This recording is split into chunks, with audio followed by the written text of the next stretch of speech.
डीआरजे kids. कहानी स्वार्थी giant. एक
भागो भागो, जल्दी जल्दी यहाँ से भागो, जायंट वापस आ गया है। हाँ, अभी के अभी निकलो यहाँ से। ये मेरा बागीचा है, यहाँ पे सिर्फ मैं ही रहूंगा और घूमूंगा। तुम सब यहाँ से जाओ। नगर की सड़क पे सारे बच्चे दुखी हो गए और उदास होकर सोचने लगे कि अब हम कहाँ खेलेंगे। कितना सुंदर बागीचा था, पेड़ पौधे फूल चिड़िया अब हमें कहाँ मिलेंगे। और यहाँ जायंट ने अपने घर के चारों तरफ ऊंची दीवार खिंचवा दी ताकि कोई आ ना सके, और उस पर एक नोटिस बोर्ड लगा दिया, कोई बाहर से नहीं आ सकता। ये देखकर बच्चे बहुत उदास हो गए। रोहन, अब हम कहाँ खेलेंगे? क्या खेलेंगे?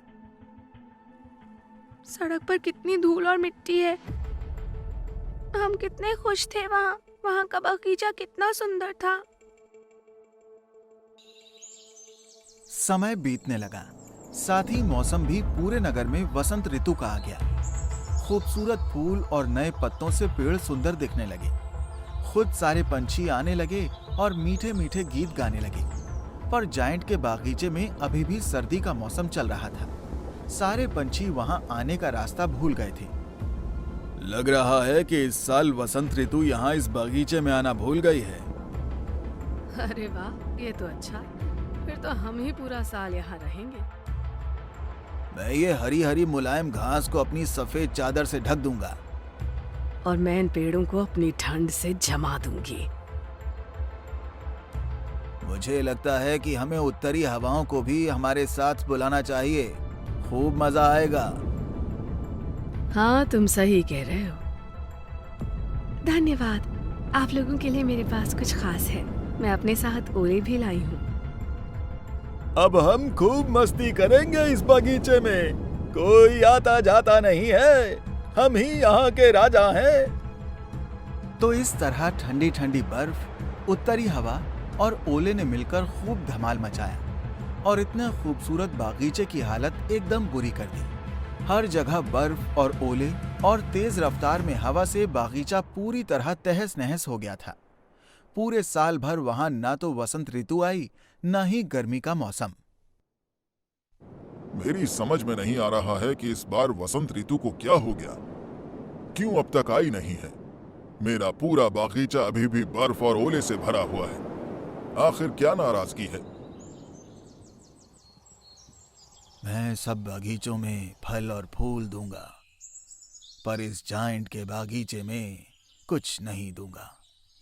क्योंकि ये बहुत ही स्वार्थी है। पूरा साल ऐसे ही निकल गया। न पतझड़ आया और न ही वसंत। जायंट भी बेचारा परेशान हो गया ठंड और बर्फ में। वो अपने कमरे से बाहर ही नहीं आता था। उसने खिड़की से देखना भी छोड़ दिया था। ऐसे करते करते लगभग 1 साल निकल गया और फिर एक दिन सुबह जब जायंट अपने बिस्तर में सो रहा था तो अचानक एक सुरीली आवाज उसके कानों तक पहुंचती है और वो उठ जाता है और अपनी खिड़की से झांकने की कोशिश करता है। लगता है आखिर वसंत ऋतु आ ही गई। मुझे जल्दी उठकर बाहर जाकर देखना चाहिए क्या हो रहा है। वो बाहर आता है और देखता है कि दीवार के एक छोटे से छेद में से खूब सारे बच्चे अंदर आ गए हैं और हर एक पेड़ पर कम से कम एक बच्चा बैठा है और खूब खेल रहा है। वहां मस्ती हो रही है। उनकी मासूम खिलखिलाहट से बागीचा गूंज उठा है। ओह, ये क्या? इतने सारे बच्चे हर पेड़ पर चढ़ बैठे हैं। हम इतने खुश हैं कि ये बच्चे हमारे पास वापस आ गए। लग रहा है जैसे नया जीवन ही मिल गया इनके आने से। हाँ, देखो ना, इन बच्चों की मासूम हंसी के साथ यहाँ इतने महीनों बाद वसंत ऋतु भी आ गई। खूबसूरत फूल अपनी खुशबू फैलाते हुए हर जगह खिलने लगे। इतने सारे पंछी अपनी सुरीली आवाज में बातें कर रहे हैं और हरियाली वापस आ गई। हम भी बहुत खुश हैं। हमें वापस अपना बगीचा मिल गया।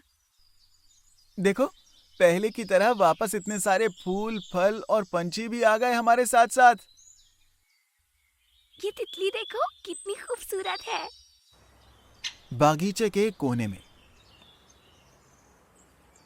पर दूर बागीचे के कोने में एक पेड़ पर अभी भी सर्दी और बर्फ थी और तभी एक छोटे बच्चे की रोने की आवाज आती है। मेरी डाल के ऊपर चढ़ जाओ बच्चे। मैं बहुत छोटा हूं इसलिए मैं चढ़ नहीं सकता। मैं कितना स्वार्थी था। अब मेरी समझ में आया कि यहाँ मेरे बागीचे में क्यों वसंत ऋतु नहीं आई इस साल। मैं ही वहां जाके उस बच्चे को पेड़ पर बैठा देता हूँ और उसके बाद ये दीवार भी तोड़ देता हूँ। जायंट आ गया, जायंट आ गया, भागो भागो, वो यहाँ आए उससे पहले ही भाग जाओ। जल्दी भागो। नहीं बच्चों, मैं आप लोगों को कुछ नहीं कहूंगा। रुको दोस्तों, जायंट कुछ कह रहा है। मुझे माफ कर दो, मुझसे बहुत बड़ी गलती हो गई। ये बागीचा आज से आपका है। सब बच्चे एक दूसरे की तरफ देखने लगे और जायंट चलते चलते उस नन्हे से बच्चे राज के पास जाता है। बच्चे, हाथ पकड़ो मेरा। आओ मैं तुम्हें इस पेड़ पर बैठा देता हूं ताकि यहां भी वसंत ऋतु आ जाए। Thank you. देखा तुमने, जायंट मुस्कुरा रहा है। जायंट हमसे बिल्कुल नाराज नहीं है। अब हम रोज आ सकते हैं यहाँ खेलने। मेरे प्यारे बच्चों, आज से ये बागीचा तुम लोगों का ही है। रोज आओ, रोज खेलो। Thank you giant uncle, we all love you. उस दिन के बाद जब भी बच्चे स्कूल से लौटते, जायंट उनका बेसब्री से इंतजार करता था और उन बच्चों के साथ खूब खेलता था। वहां के लोग भी आते जाते ये देखकर खुश होने लगे कि उनके बच्चे यहाँ पर इतने प्यार से खेलते हैं और कितना मजा करते हैं।